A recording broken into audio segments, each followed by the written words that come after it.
What's up, guys? Welcome to another episode of Naia Lax Updates. How are we doing today, Tucker? We're doing great. Valentine's Day, the most fabricated holiday of all time, was in the air. Tried telling my girlfriend that it was a fabricated holiday. Didn't go over so well. So, still did the Valentine's Day stuff. You got to coach some lacrosse tonight, man. We both we have to talk about that. we won't go into it. We'll just acknowledge the fact that lacrosse was had tonight. A Super Bowl, a big football game. Apparently, this thing they call the Super Bowl happened. So that was, disappointing. But yeah, come on, gosh, sorry, Bengals fans. I'm pretty sad for all of us, but yeah, good for you, Rams fans and Stafford. About time you won a Super Bowl. So. Not too sad, I guess. There, I'm pretty sad. Yeah, I can't lie. I gotta show some love to Stafford, being a diehard UGA fan. He was our quarterback back in the day. So I forgot about that. Yeah, like what? Like 40 years ago? Yeah, something like that. All right. We'll divulge. We'll get away from all the football stuff because guys, we have quite a bit of stuff to go through today. We warned you last week that this episode was going to be a big one because there were so many games of teams that we hadn't seen yet. So take it away with the first one. Do you want to go with the William Penn game first, John? Yeah, we'll start there. So William Penn took on Cornell this weekend, and it's not the Cornell you're thinking. So I believe it is the Cornell Rams. I want to say they're a Division III team. Yep. Somewhere out in the mid.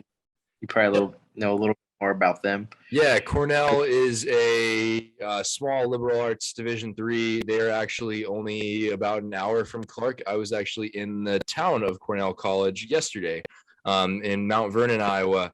Very small town outside of Iowa City. Pretty average D3 program normally. They've had their struggles, their ups and downs, but I have heard that last year and this year, they've had the best roster sizes that they've had in a long time. So I think this was a good Cornell that William Penn saw and still did quite well against.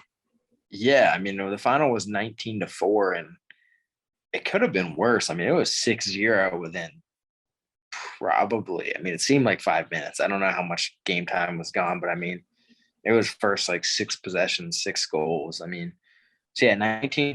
The thing that stood out to me was the shot differential was 60-19 in favor of William Penn, and Boston Romero did his thing, putting up 6 goals. So shout out to my guy Boston. Wow. First off, great first name. Great, love to have the name Boston. All the expectation right there. That's pretty phenomenal. But yeah, no, that's a pretty big goal differential there. And no, I agree. Just watching bits and pieces in the first couple minutes there, I think the tone was set for the game pretty early on.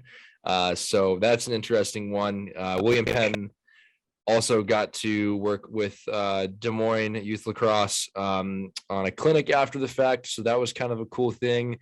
I saw they did their little victory bell, but they had a little cowbell instead of the big William Penn bell. So that was kind of a cool little piece there.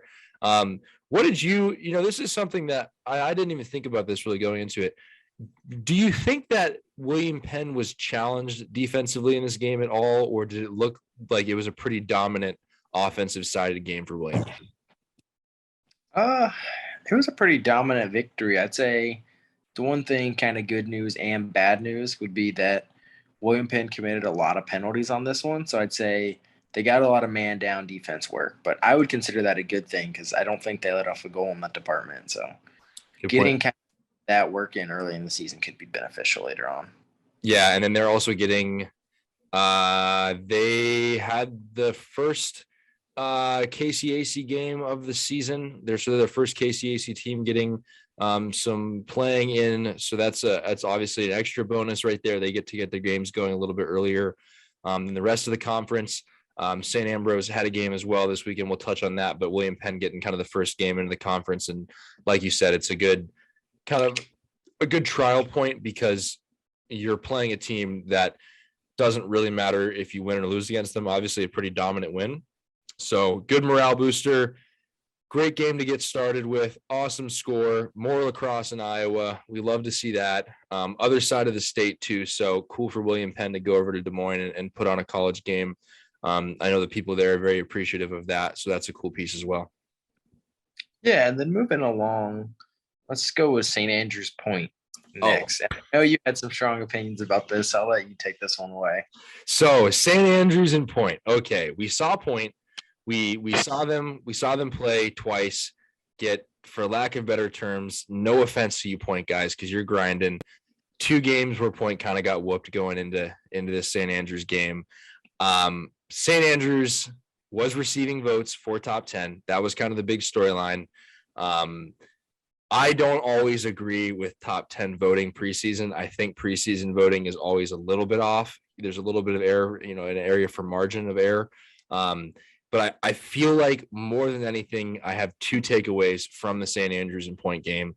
I was keeping up to date with the stats early on, watching the score back and forth, who was scoring. This game was actually pretty close for the first half, maybe majority of the first half. It was within a few goals of each other. And I was watching that like, oh my gosh, like what's going on right now? Like, is Point just like on fire today? Like, are they feeling themselves? Or is this like St. Andrews, maybe it's their first game and they're riding this whole, we got top 10 votes type of perspective. So I guess my 2 takeaways from this, regardless of the low numbers on the roster for Point, I do think Point will put up goals this year. I think this was evident of that. I think if they had more guys, they probably would have done better in the second half. I think that's a perfect example of it, that they could kind of hold with St. Andrews early on, but St. Andrews having more depth on the roster later in the game, you have more middies subbing, you have fresh legs. It does a lot for what we see in this score here. I also, no knock on St. Andrews at all, but I think until they play some tough opponents and really hold their own against tough opponents, I have a hard piece seeing them as top 10 vote receivers. So that's another big piece for me right there. Again, 2 Southern teams playing each other. St. Andrews with a deeper roster, Point with not so deep of a roster. My summary is kind of the first half they held with each other a little bit, which was actually rather exciting to see. Kind of an interesting one. And I think we did see what we expected with St. Andrews putting a lot more goals up later in the game.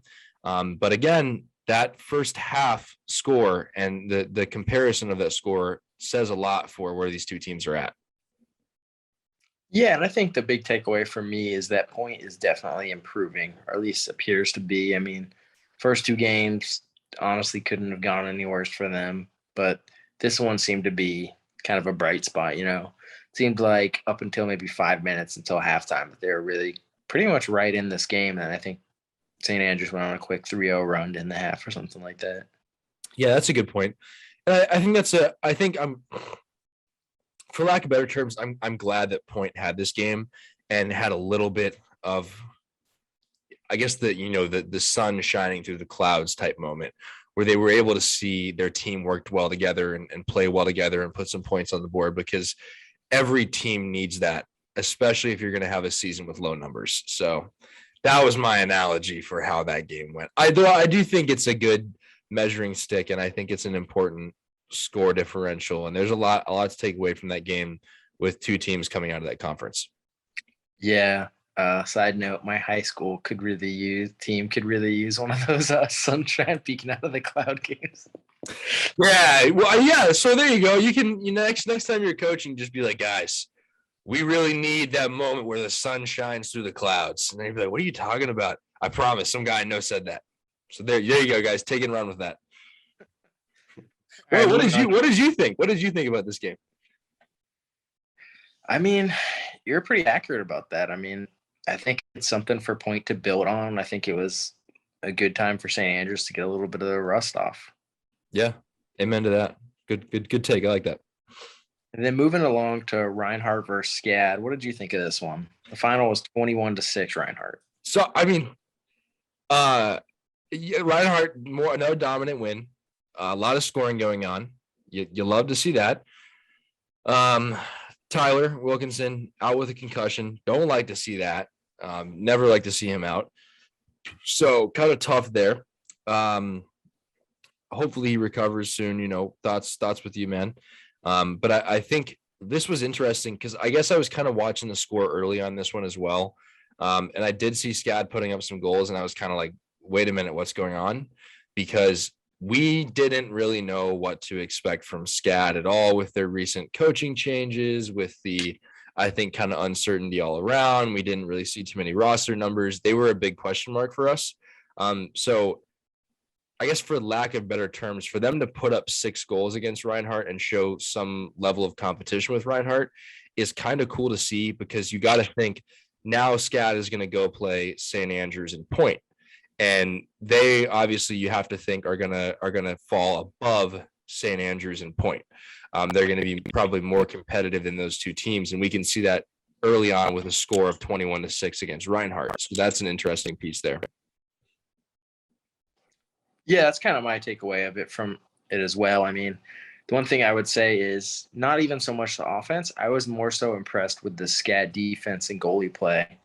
I mean, last year it seemed like SCAD's offense was kind of the bright spot, and the defense kind of let them down a little bit.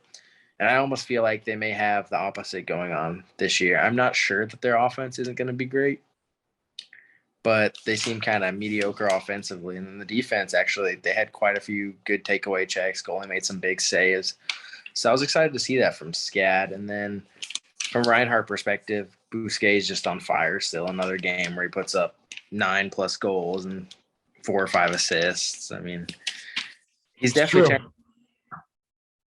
That's a very good point. Also, SCAD with those absolutely fire uniforms. I mean, wow. Like, they're getting some recognition on the uniform game. I mean, they are an art and design school, so I would hope they have good uniforms. But those uniforms, SCAD, those were cool. I can get behind that look. So interesting game there. I think kind of the takeaway that we thought it was going to be score wise, I think that was kind of where our prediction was sitting at. Now, obviously, seeing where SCAD is at compared to the rest of the conference, I think there will be some more competitive games in the middle to lower area of the conference as well.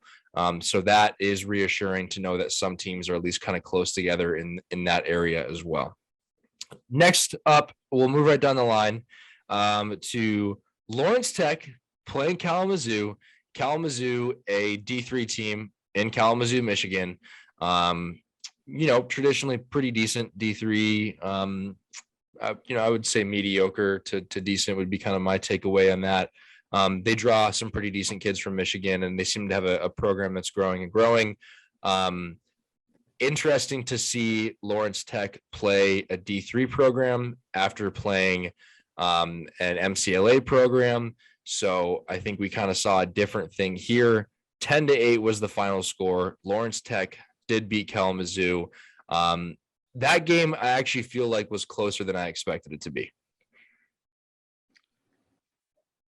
Yeah, I would probably agree with that. The one thing I would say is Lawrence Tech is still kind of recovering from the COVID bug, but I thought Lawrence Tech looked pretty good. I mean, even better than they did against Grand Valley. Because, I mean, if you think they played decent against Grand Valley, but a lot of it seemed to be once Grand Valley kind of went to the bench a little bit and kind of that late game rally. So I was excited to see them pull out a tough, gritty kind of win. And the one thing I'll say about Lawrence Tech is when I'm looking for like lower tier teams, I'm more so looking at like what are they good at. But when I'm going for like the top end teams, I'm looking for like what's holding them back. And when I'm looking at Lawrence Tech at this point, I'm not seeing that. Like, I'm not seeing an area where like they can't clear, they can't do face-offs. Like they're checking all the boxes. So why not Lawrence Tech? You know what I mean? That's a very, very good point of analysis there. There weren't any gaps in their game that I really saw. I mean, they look to be a well-functioning team that is working together. And I think like that's the thing that I see about it is there's not much choppiness in the play, like where one area is doing really well and one area is not doing well, and there's just inconsistency. They look to be kind of across the board working well together early. Again, they're playing 2 games that don't count against their NAI record to start out. So that's really, really good to see that. And I do know there's a little bit of a rivalry I believe, between Lawrence Tech and Kalamazoo, both being in-state teams in Michigan. So cool to see them get that win. Your note here about them being healthier than last week, that's a good point as well. They had more numbers back and more players back for this Kalamazoo game. So kind of another interesting game there out of the WAC that I think, again, we'll kind of keep an eye on Lawrence Tech as they begin WAC play. Yeah, definitely. And then moving right along, we had another kind of, I don't want to call this a surprise because we expected the result, but the Tennessee Wesleyan versus Lagrange game was pretty interesting to me. Did you see that? Yeah, that one. Yeah, man. I don't really know anything about Lagrange. I know that they're D3. I don't know where their roster's at number wise. I kind of have to assume their roster's a little bit light looking at the score, because you only put up one goal and you get beat by a 20-goal margin. I kind of have to think Lagrange either has a lot of really new players or a really shallow roster right now. Again, could be totally off, and maybe Tennessee Wesleyan was just rolling all around. It's hard to say, on a uniform note. I gotta wonder, Tennessee Wesleyan, what are you guys doing with those cutoff uniforms, man? No disrespect at all, but like I was looking at the images, like, are you guys wearing pennies in a game? And I couldn't tell, but then I realized that I think those are just short sleeve uniforms. So random uniform thought there. Nothing against you guys because you can clearly ball. That's very evident of this game right here. Great to get a win over a D3. We talk about the NAI stigma with a lot of these games. When you can get a dominant win over an NCAA school, that just boosts the potential of kids going to play NAI lacrosse over NCAA in your area that much more. So congrats to you for representing the NAI very well in this game and winning a game by a 20-goal margin. Yeah, you have to love that. What did you see kind of from this game that was, important to note? Yeah, so the big thing with this is, as expected, they dominated on faceoffs. That's just kind of what Tennessee Wesleyan's going to do most of the games. And then another thing to note was they had over 15 caused turnovers that they created. So I know I talked to their coach a little bit this week, and he said the two key moves they made was they moved Dylan Weaver from the starting LSM to close defense. That's helped a lot. Then they have, I believe it's a D2 transfer from Tusculum. I hope I pronounced that right. University. And we're talking about a kid who started games all 4 years. It's true. Yeah. And I think I saw some tweet where they put up like he had the second most caused turnovers in the game or something already 2 games in for them. So yeah, that's really doing. So if they have 2 really good polls and a good face-off guy, that's a pretty good recipe for success. Yeah, that's a great point. That having a player that's that dominant after playing 4 years at the D2 level is very, very good to have. I think Tennessee Wesleyan would compete well at the D2 level, to be honest with you, especially in a lot of the Southern conferences. So I think that's a smart move on Tennessee Wesleyan to pick up a kid who I assume is doing grad school right now. Tusculum also being a school in Tennessee, he gets to stay in state. Great right there from the little clips I saw. That kid was tearing it up. So props to him for making the NAI jump. We love to see that. Tusculum is a very good Division II school. They've gotten better and better every year. They've had some great players come out of there. I don't know if they've had any NLL guys come out yet or not, but that's a very good D2 program. So we love to see a guy go on the NAI route after graduating from there. And I think he will continue to be a big presence on that team. And obviously you have to assume probably a pretty good leadership role as well after playing 4 years and having that experience. Absolutely. So I guess my question for you about Tennessee Wesleyan is, what is your opinion on them so far? I mean, they've gotten a couple big wins, and not against like the greatest competition in the world, but it's like certainly been dominant. Where in years past, like I feel like Tennessee Wesleyan definitely would have won these games, but I'm not sure they would have been winning by the 20 goals they're putting up so far. Yeah, I think we're looking at a very good version of Tennessee Wesleyan. Like you said, playing against teams that are not necessarily the most dominant teams so far. brings in the question of really what these scores mean. But I will say, when you can beat any team by 20 goals and limit the team to 1 goal, it looks good, and clearly you're doing something right. I personally want to say that I think we're looking at a better Tennessee Wesleyan in the past couple of years. This team, with their key additions and working the way they are together, I think we're looking at a very good version of Tennessee Wesleyan. Yeah, I would agree with that. And then I was just going to add, one of the things that people kind of were making a little bit of a big deal about on Twitter was Reinhardt played the same Lagrange team in a scrimmage earlier in the year, and I think it was more along the lines of a 14-point game. So, wow, that's actually an interesting point to bring up, because in that case the goal deficit would matter. That would actually bring up a drawing point. No, I don't think anybody can count Tennessee Wesleyan right now off of some top ranking positions in the conference, in the AAC. I really do think Tennessee Wesleyan is going to be a serious contender in that conference. Obviously, once we get more, conference games going, we'll have a little bit better idea for what that looks like. But I do think that they're going to be in a very good position to make some pretty big wins. Yeah, absolutely. Absolutely. And then I think there was one more game. Did you happen to catch the Ambrose score? It was a little weird where I saw it was listed that they were going to play on the website, but then it said time to be determined. So it's so I was, for everyone listening who knows this already, I was planning on going to the Ambrose game. Turns out my buddy, who is Canadian, who was at Ambrose, texted me the day before the game and said, "Hey man, I'm going home, and I'm going home for the rest of the year." So, and then my other buddy on the team was like, "Hey, I'm going to a wedding, so I won't be there." And so I was like, all right, I'm not going to go to the game. I also was trying to find stats or a stream or anything, and I questioned if the game was even happening at one point because of cold temperatures. And so I was like, okay, what's going on here? But I think the score that I had seen was 13-12. Ambrose won. I know it was a 1-goal game, and I'll kind of look back here as I'm talking to make sure that 14-12. 14-12 was the final against Augustana. Again, like I had said, this was very much a turf battle. These teams are a river and a mile or two apart. They are very close together. You have to assume a lot of these guys know each other, hang out on the weekends. So I was really looking forward to this game because of the kind of turf battle that it was. This result was a little bit surprising to me. Augustana, again, is a good Division III team. They compete very well in their conference, and they have a deep roster. They know lacrosse. So I think that this was two good teams playing against each other.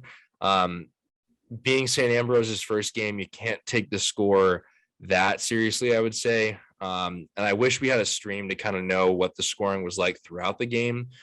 Maybe this was Ambrose pulled away in the last minute. So that would be my question, is when was it that they scored the 2 winning goals? Because that would be kind of an important piece of information for me to judge in this game. I guess the easiest thing to say is that this is 2 good teams from the same area playing each other. I think Augustana would be middle to top of the pack in the NAI. With their roster size, they'd be probably kind of top of the pack. I would kind of compare them maybe to a Benedictine in some ways. So I think that's a good score between this game. But again, a little bit closer than I would have expected. I know, talking to some of the guys, I think they expected Ambrose to win by several more goals than this.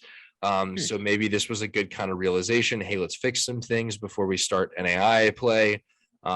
Whatever it was, I'm happy that the NAI team of this area came out on top, because I do know for a fact that a lot of people that are recruiting to these 2 schools are like, yeah, Ambrose is just that NAI team over the bridge, and Augustana's kind of got more of a pedigree going on, from my understanding. So very happy that St. Ambrose came away with that win. Yeah, for sure. Anytime the NAI can take a win like that, that's big. Yep. I think that wraps up about all of the games we had this week. Let's move on to the stacked card. We got one more? One more. Alma and Dearborn. Oh, I did miss that one. Alma, so out of the whack.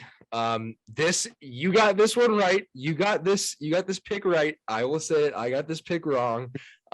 We both anticipated this being a close game. I didn't really watch any of this if there was a stream. Alma is a good Division III team, medium to good. They've very much had their ups and downs. I thought they were kind of still in a rebuilding stage, so I'm not too sure what that means about Dearborn. I'm very curious with Dearborn because they're kind of at a point where they're going to be lower in the WAC conference or medium in the WAC conference. Those are kind of their two options right there. So, and like Alma historically, I think has played like Cleary in the preseason and a lot of teams in that area. So I'm a little bit surprised about that score, but not enough information to read into it yet. Yeah, I watched a little bit of it, not a ton, but the one thing I will say is Dearborn's offense is a lot better than it has been in the past couple of years. And when they have been pretty good in the past, like I don't think they were too good the past 2 seasons, but they used to have one stud attackman, and he used to kind of carry the weight of the team when they were good. I would say this year it seems like they have a couple guys who can play pretty solid. So excited to see what they can do offensively. Didn't see anything too crazy out of the defense, but I think you're right on that. I think they'll be kind of mid-tier whack this year. Yep. All right, move on to the new games, the upcoming games we can make our picks for. Yeah, we have a lot of them. Sweet. We have a good games this week. Starting first, Ambrose versus Indiana Tech. Oh man, we got a heavyweight matchup. Okay, what's your pick? Go. I'm gonna go Indiana Tech, but I feel like this one could be closer than people think. I mean, I'm feeling pretty strong about Ambrose this year. I'm not gonna lie, but I just think Indiana Tech has too much firepower, and I don't know. I just think Indiana Tech pulls away a little bit in the second half. Yep. I have Indiana Tech in this winning in a, I'm going to say a 3 to 4 goal margin. I think it's going to be close. It just depends on how early they can pull away or how early either team can pull away and create distance. Because if it comes down to like the last 5 minutes, I think we're looking at like a 2 or 4 goal kind of differential area. Yeah, I was just about to say I was taking Indiana Tech by 4, maybe like 14-10, something like that. In the teens, I definitely agree. Yep. Move it along to the Weber portion. Weber has an absolutely crazy week scheduled. So Weber's either going to be, I don't want to say like eliminated, but they're either going to be down kind of bad or they're going to be at the highest of highs after this week. Their first game's against Aquinas. What do you got there? Ooh, Weber and Aquinas. Man, I think that's going to be a very good game. Because Weber's played a lot more games already and kind of they know what they're doing, I would say, and Q's putting up quite a bit of goals. I'm definitely taking Weber in this one. I'm taking Weber over Aquinas, and if I was going to ballpark a score, I'm saying it's going to be like a 15 or 16 to 10 kind of area. Wow. I know Aquinas can score, but I know Weber has a very deep roster, like 6 goalies.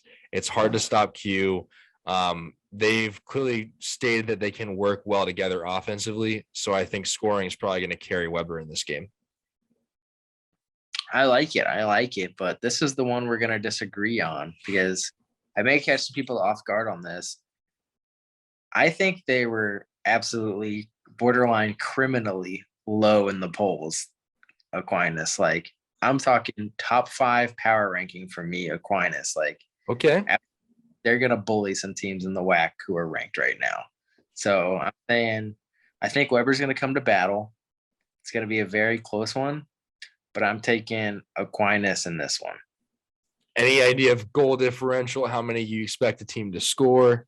I think it'll be pretty close. I'm going to go 16-13, high scoring affair. I like that. Definitely could see it happening that way. And then do you want to stick with Weber on this one? Yeah, let's go through our Weber list. All right, let's see who else they had. They have versus Siena Heights this weekend as well. Ooh, another WAC team. All right. Is Weber going up to Michigan or are the Michigan teams going to Weber? I didn't check that out. I'm assuming they're going. Yeah, that's interesting. Okay. Ooh. Wow. I actually think that's a bit of a tough one. I'm going to be honest with you. My sleeper team right now is Siena Heights.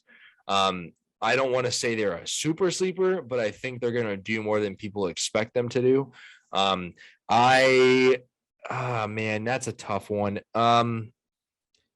Gosh, I'm gonna take the bizarre pick. I'm gonna take Siena Heights. And I think they're gonna win by like 1 or 2 goals. Like I'm talking probably down to the last 3 or 4 minutes of this game, and it's going to be a battle. I will tell you from what I know, Siena Heights has some pretty good defense, and I think defense is going to be kind of a key to trying to shut down the offense of Weber. Yeah, I like that pick. And I think I would probably go the same way if I didn't think Aquinas was going to beat Weber, because I don't see Weber dropping back-to-back games here. True. But since I'm taking Aquinas to beat them, I think they pull a tough one out against Siena Heights. I see this one being more of a low-scoring game, so I'm going to take Weber beating Siena Heights 9-7. That's a good take. That goal margin that's a very good take. Yep. Like that. And they have a third game, or are they just playing 2? They're playing Cumberlands, I believe, on Sunday. Oh my goodness gracious. Wow, we got some lacrosse to watch. Yeah. It's gonna be and that's why I'm saying they could be on the highest of highs or lowest of lows after this week. Because I mean, if you win, you're a top 5 team. They play Cumberlands after playing Aquinas and Siena Heights? Yeah. Oh, dude. Okay, so I think that's going to be interesting. Siena Heights and Aquinas, they're both Michigan teams. They play pretty hard-nosed lacrosse. It's a physical style of play, and I'm saying it right now. You go into a game with Cumberlands after being at least a little bit beat up against 2 Michigan teams. That's tough. I am taking Cumberlands over Weber 21-10. Okay. I like it.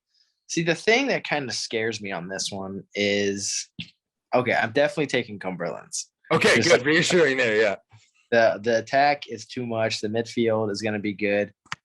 But I'm telling you, I've heard from people pretty close to the program, not going to name names, throwing under the bus. The defense is a legitimate concern. Like a concern. That's interesting. That could be a higher scoring game on Weber's side because their offense is so good. Yeah, so I'm interested to see how that turns out. I mean, I will say they said that before Jake Morgan came back. So obviously, anytime that guy comes into the mix, you take 5 points away from the other team. True that. So I will say that Jake Morgan, I'm imagining he's going to take on Q himself, because I've heard that Jake is playing actually close defense because of the struggles they're having at pole. That's the matchup that I want to see for sure. Yeah, him shut down Q will definitely help them a little bit. I'll take Cumberland's 18-12. Good. Yep. I like it. All right. We got our Weber slate out there. Man, those are, you're right. Those are 3 back-to-back tough games against tough teams. That's a road trip. Like that's something. Wow. Yeah, that's a big one. And then the next one, Ambrose versus Taylor. And I've heard that I think this Ambrose one versus Taylor is the day after Ambrose plays Indiana Tech, which could make it a little bit more dramatic. I think the same thing comes into play here. You play a physical team the day before. You're going to have guys who are bruised or beat up or, God forbid, something more serious. But like you have to anticipate your roster having some impact. I think Taylor is kind of another sleeper team that once they get their rhythm going, they are going to be a good team. I think that they've been a lot better in the past years than people ever expected them to be, which I appreciate about that. Man, there's another piece that depends on this actually. If this is a big if, so Ambrose goes to Taylor, I assume, because they're playing an Indiana slate. If they go to Taylor and Taylor is still playing on their grass field, and if there is any weather involved in that grass field, the visiting team is at a major disadvantage. When we went there and played on that grass field, it was a beautiful field, but it was muddy and it was slowed the whole game down. But Taylor knows how to play on that field, whereas it took us a quarter and a half to adjust to it at least. So I think there's a big piece there about the playing surface you're on. I think Taylor probably gets a quick start in that game, but I think it's going to be hard to stop Ambrose overall as a team in the long stretch. I'm going to take Ambrose in that game, but I'm going to take them maybe 13 to 8 or 9. I do think Taylor's going to put up goals. Yeah, my thoughts are pretty similar. I'm definitely taking Ambrose, but I don't see it necessarily being a trap game, but I think it's one where you're not going to get to the bench guys as soon as you may have thought. I could see it being maybe 16-9, something like that, 16-10. Yeah, Taylor competes hard. They're a tough, physical Indiana lacrosse team that people sleep on. And I think playing those two teams back to back is going to be interesting. I really, really do. However the first game goes dictates how your second game goes. The Naia Lax cat has returned. That is not a snake on the wall. That's a Lax cat. Yeah, I know, but I definitely want to take Ambrose because I know they're a dominant team already. Yeah, definitely. And then we have Kaiser versus Point. Are you going to take Point? No, I'm not. Point. I appreciate what you guys are doing and the head, heart, and hustle you guys got. But no, I'm taking Kaiser, and I know Kaiser's going to come out of the tunnel, out of the locker room, ready to just go start putting points on the board quickly. Now, here's the question in this game: what is the goal differential in this game? See, I feel like this is one where Point just had a really good game. I mean, I know they lost by a lot, but just from our perspective, they built on some things, but I feel like that goes right out the window. Kaiser's a tough matchup, I'm not gonna lie. And I feel like the one thing I feel like Kaiser has seen some of the things that people have been saying about kind of questioning where the offense is at. They lost the senior brothers, a couple other key pieces. So I feel like Kaiser's going to come out here looking to make a statement. So I'm thinking goal differential probably 17, somewhere between 17 and 24. I know that's a big margin, but I think Kaiser's putting up north of 20. I don't see Point putting up more than 5. I'm saying it right now. Score is going to be 26-2. That's rough, but it's rough, man. But Kaiser's run and gun. They are quick all around. And I know that Point has a very small roster, and I know how hard that is to play against deep, quick-footed teams. And as soon as that first quarter is over, even if there's some glimpse of hope, I'm just saying it right now, it's a hard matchup to go in and play Kaiser with the low roster. Yeah, for sure. And then I obviously can't pick this game, but I'll let you pick it. William Penn versus Dearborn. William Penn versus Dearborn. Let me think. I think William Penn is the better team. I definitely do. I don't think we have enough on Dearborn yet to really know exactly how they'd shape up against the Statesman of William Penn in Oskaloosa, Iowa. But I am going to take the Statesman in this game over Dearborn, and I'm going to take the Statesman winning 21-7 or 8. Okay, I like it. I think that's all from the list I sent you. That's good. There's not many other games. I don't think there's any other games I can think of that are on the docket here. I have more. My bad. One more?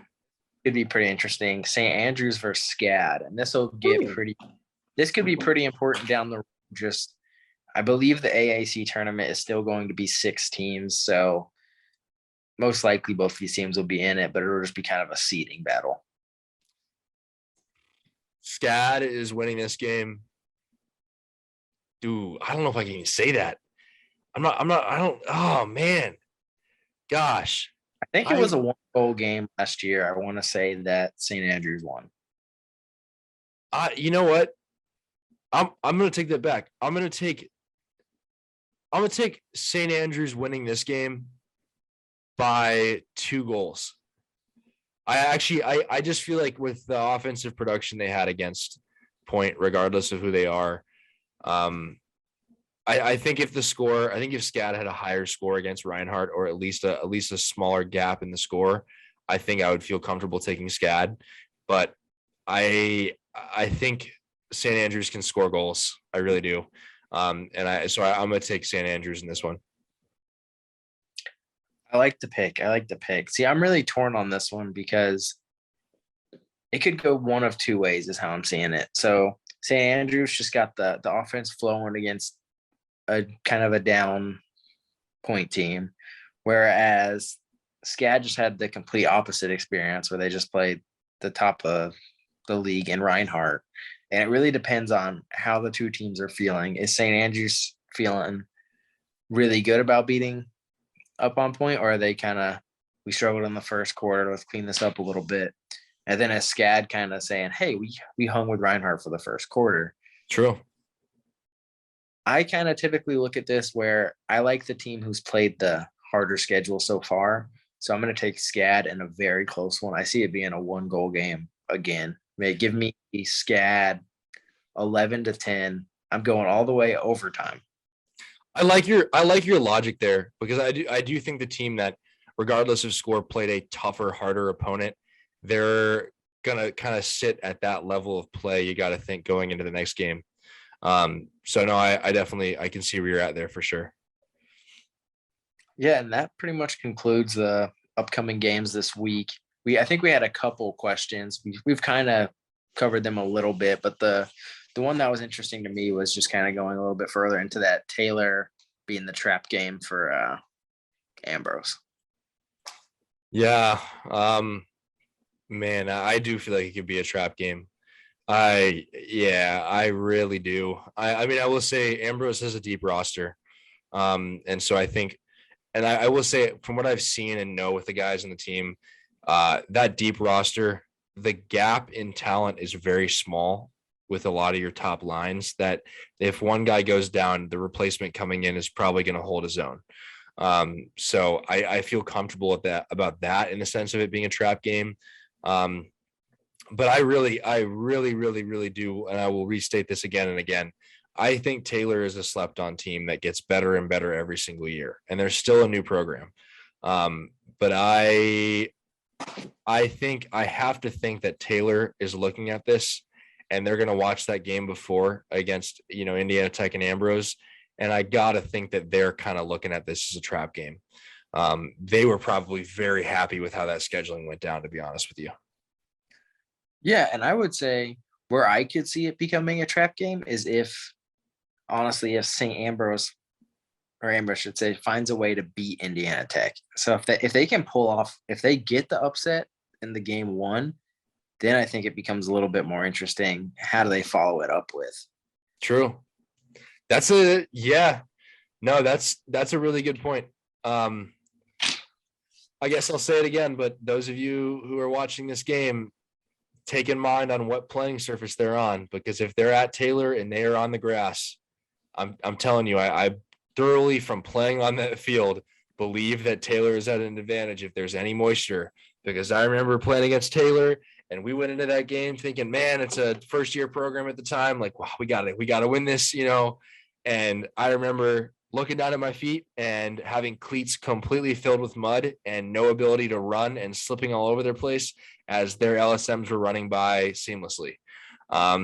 So I think the element of surprise may be hidden in the familiarity with the field as well.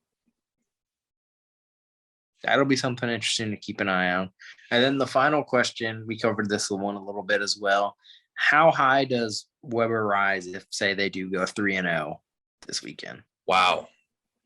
Well, I'm not going to say it won't happen, because I don't think it's impossible.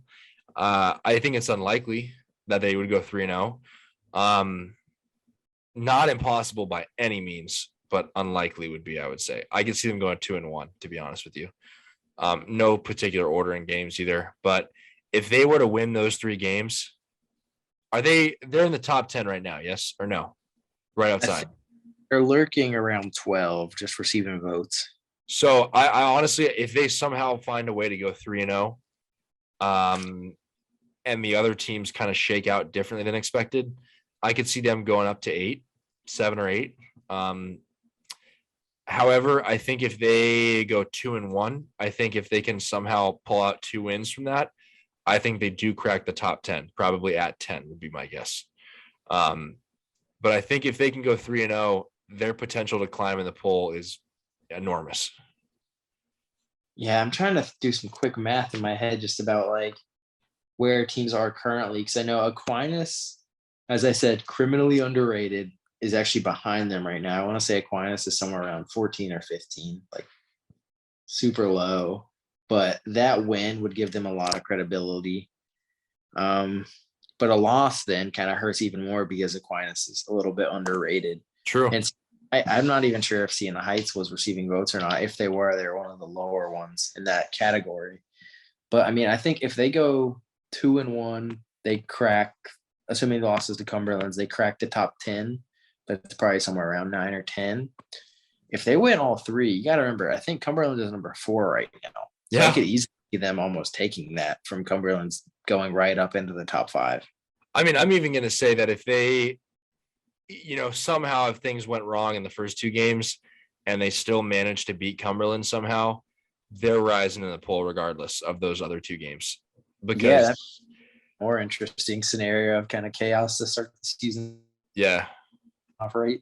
When is that first game in that schedule for them? Like when, I guess the first game being Aquinas, what day is that? That I didn't check. Can't lie. Probably. I'm assuming it's either a Thursday, Friday, Saturday slate. Actually, they're probably not going straight from Michigan and Kentucky if they are traveling. And I think they are away. And if they're traveling, I actually would imagine that's more like a Thursday, Friday, Sunday type situation. Yeah, I think it might be Tuesday, Wednesday, Sunday, but don't quote me on that one. That would make sense. Because of region. I would agree with that. Actually, that could, if that's the case, that could play in their favor for kind of recovery to play against Cumberland's. Yeah, recovery will definitely be a factor. I mean, if it is like 3 games in 4 days, that could be pretty rough, especially playing kind of an up-tempo, high-powered offense like Cumberland's. So True that. That'll be True that. Say that again. Oh, I was saying just if it's 3 games in like 4 or 5 days playing an up-tempo team like Cumberland's, that's definitely something to keep an eye on. True. Do we have any other questions? Oh no. Wait, so you froze. Anything else out there? No, okay, you're back. You froze for a second there, but I heard you, so we're good.